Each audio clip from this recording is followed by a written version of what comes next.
Good day, everyone, and thank you for joining this session. I am Luca Visinelli, working at the University of Salerno and INFN. Today, I'd like to discuss an interesting intersection between two apparently distant areas of physics: the physics of black holes, especially their rotational properties, and the physics of the cosmic neutrino background.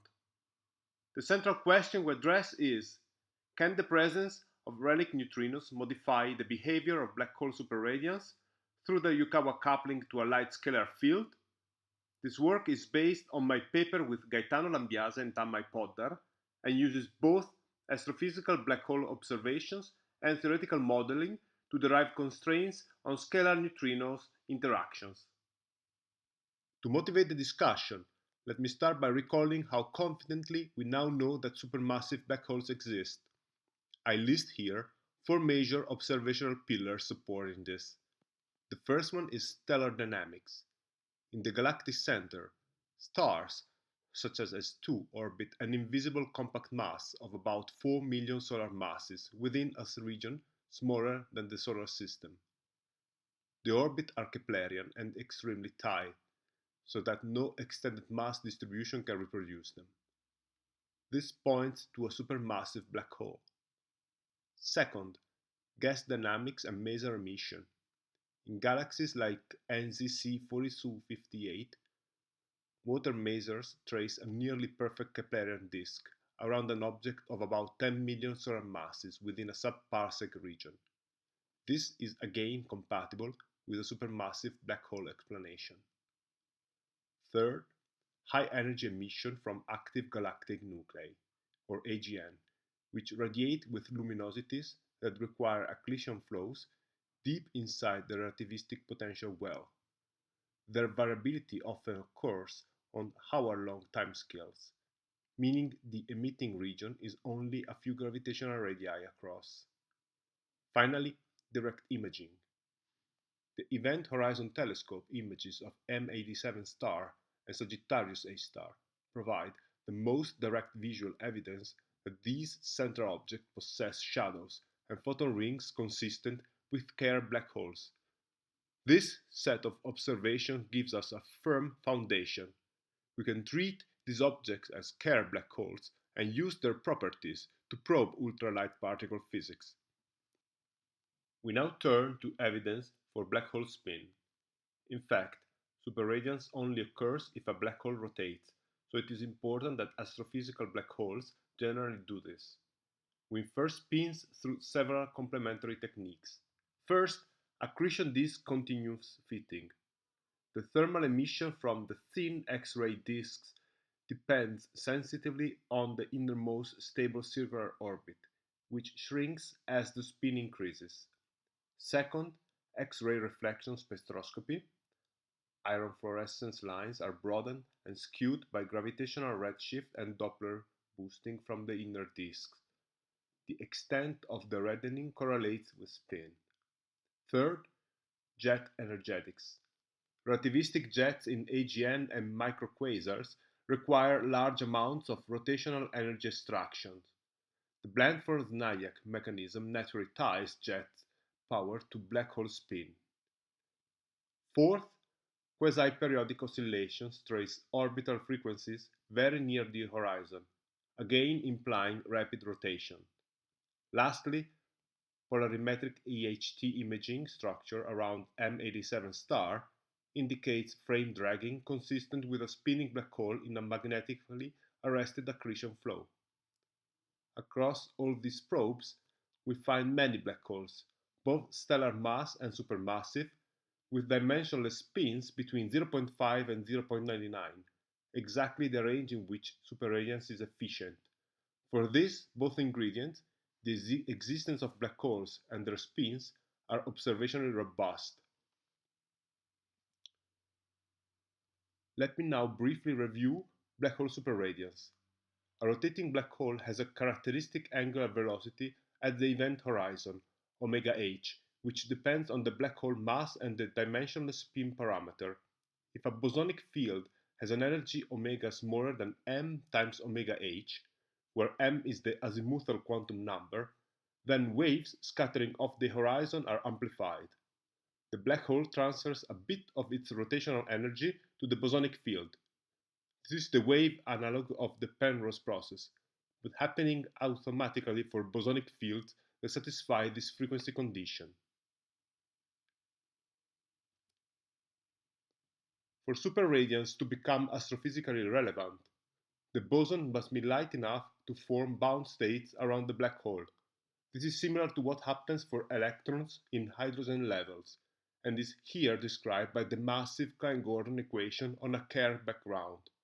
The boson modes are trapped by the effective potential outside the black hole, and their occupation number grows exponentially, provided the bound state energy satisfies the superradiant condition. A boson cloud forms, drawing on the rotational energy of the black hole. The cloud extracts angular momentum from the hole, and this process continues until the black hole spins drop to the point when the superradiance condition is no longer satisfied. This process is well explained in the so-called Regge plane, which shows the evolution of the black hole spin on the y-axis as a function of the black hole mass. For a given orbital quantum number L, the growth rate scales as alpha to the 4L plus 5, where alpha is the gravitational fine structure constant. For the leading orbital quantum number L equal to 1, this rate is fast on astrophysical timescales if the boson mass lies in a certain window. As the cloud grows, the black hole spins down until the superradiant condition saturates. Because we measure black hole spins across the mass spectrum, the presence of fast spinning black holes in certain mass ranges directly constrains the existence of ultralight bosons. This method has been used to exclude scalar masses around 10 to the minus 13 to 10 to the minus 11 electron volt for simple free field models and for astrophysical black holes, and the window 10 to the minus 21 to 10 to the minus 16 electron volt for supermassive black holes. The situation becomes richer when the scalar couples to standard model fermions. Here, we briefly mention the axion as an example of a theory where a quartic coupling is expected as a result of its shift symmetry. For the exemplary case of the axion, the natural self-interaction comes from expanding the cosine potential and yields a quartic coupling lambda phi proportional to the mass square. Even such tiny coupling can significantly affect the cloud structure via mode mixing, emission of relativistic modes, and nonlinear collapse.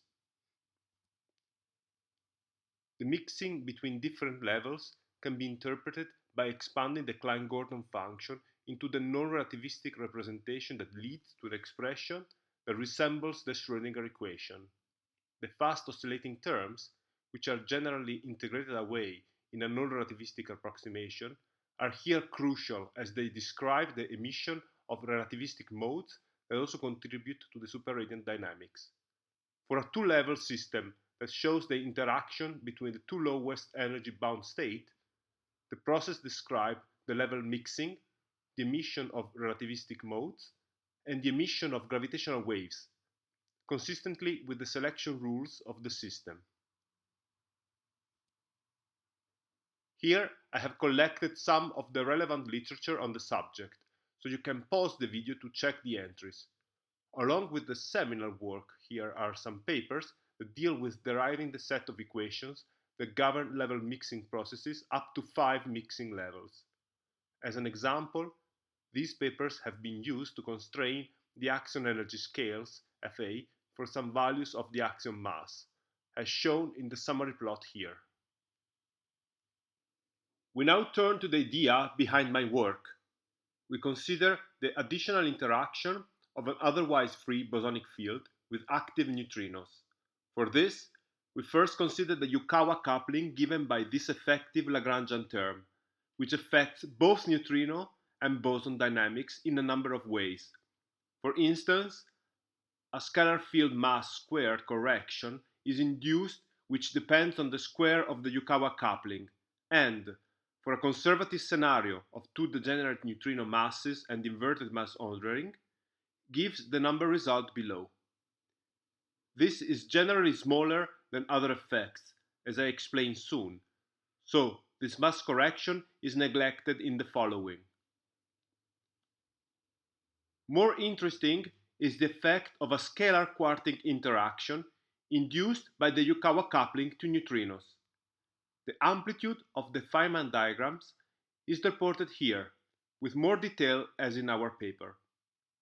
At leading order, this corresponds to a quartic coupling proportional to the fourth power of the Yukawa coupling constant, and with logarithmic corrections expected by the Coleman-Weinberg description. These effects enter the Klein-Gordon equation around the black hole and modify the effective potential for the bound states. When a thermal neutrino background is added, this induces a finite temperature modification of the quartic interaction via neutrino loops at non-zero occupation number.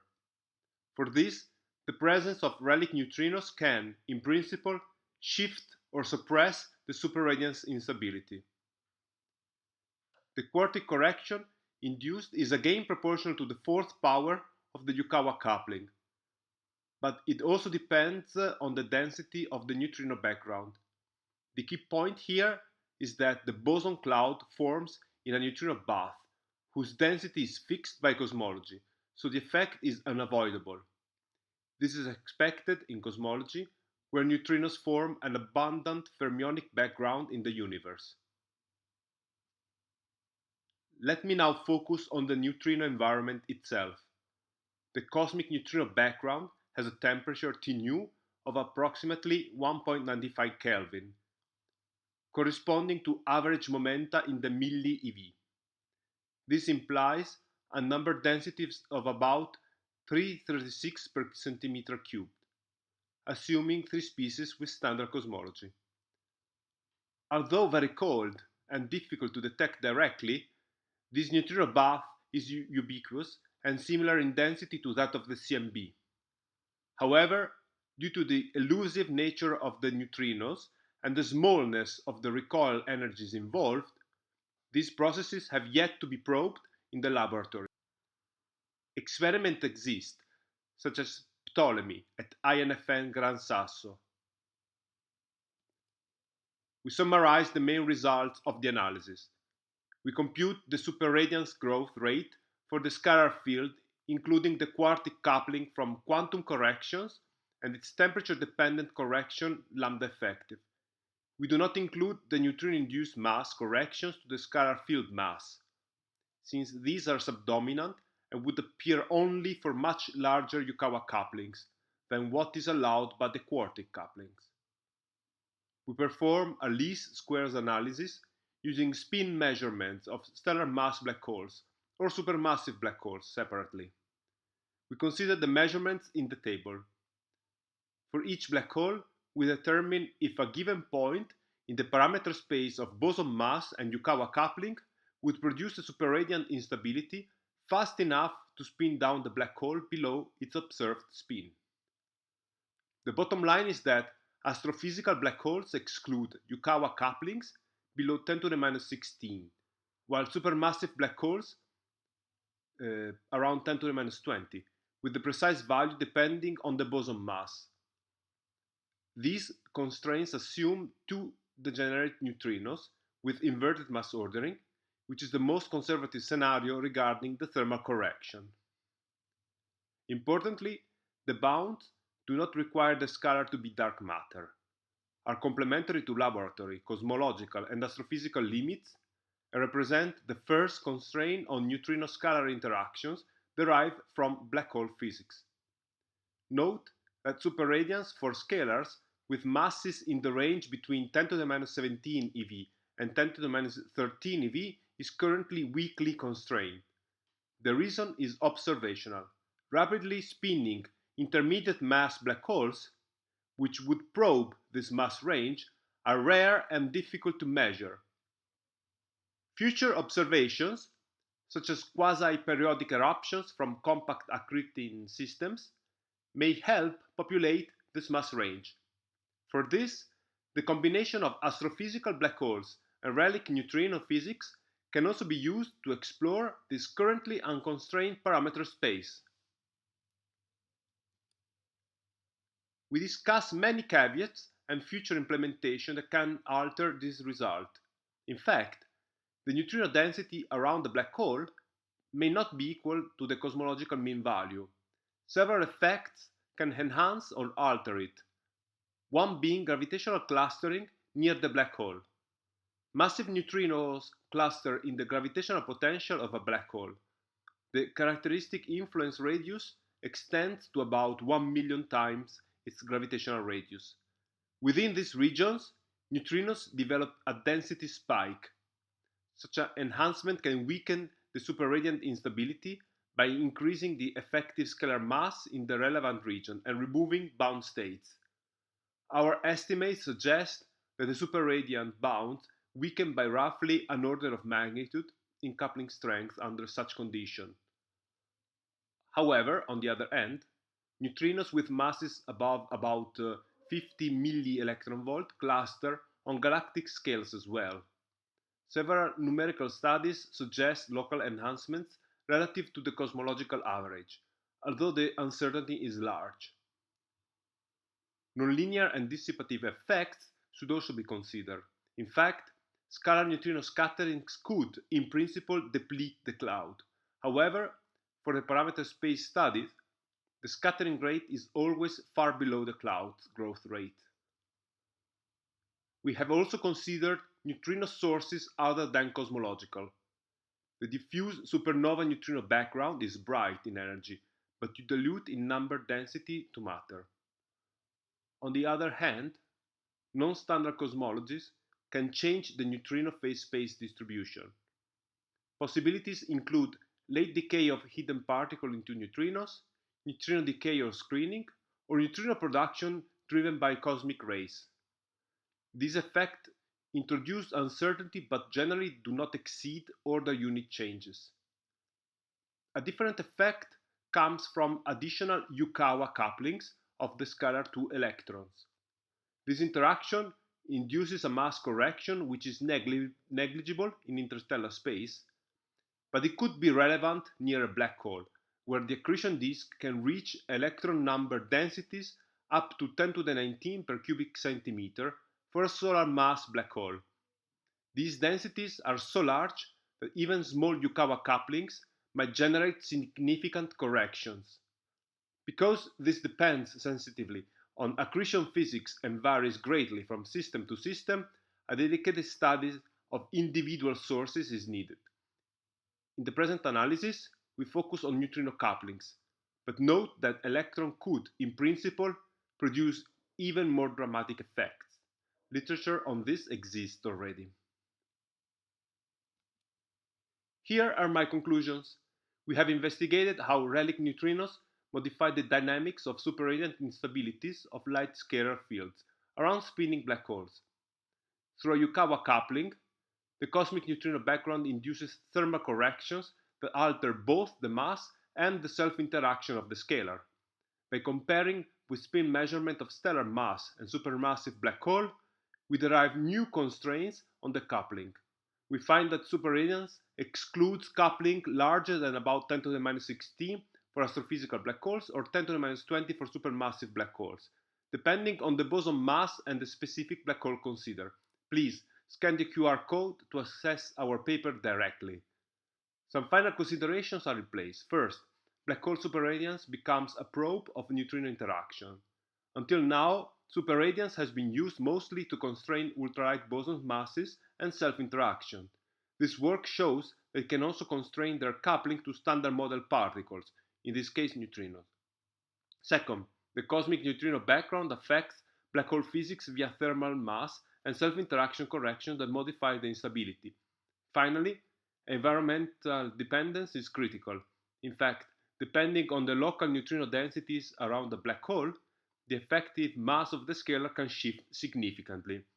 These results are independent of whether the scalar plays the role of dark matter and complement laboratory and cosmological bounds. They also open the door to a new frontier, using black hole physics as a probe of relic neutrinos and neutrino interactions. Thank you very much for your attention.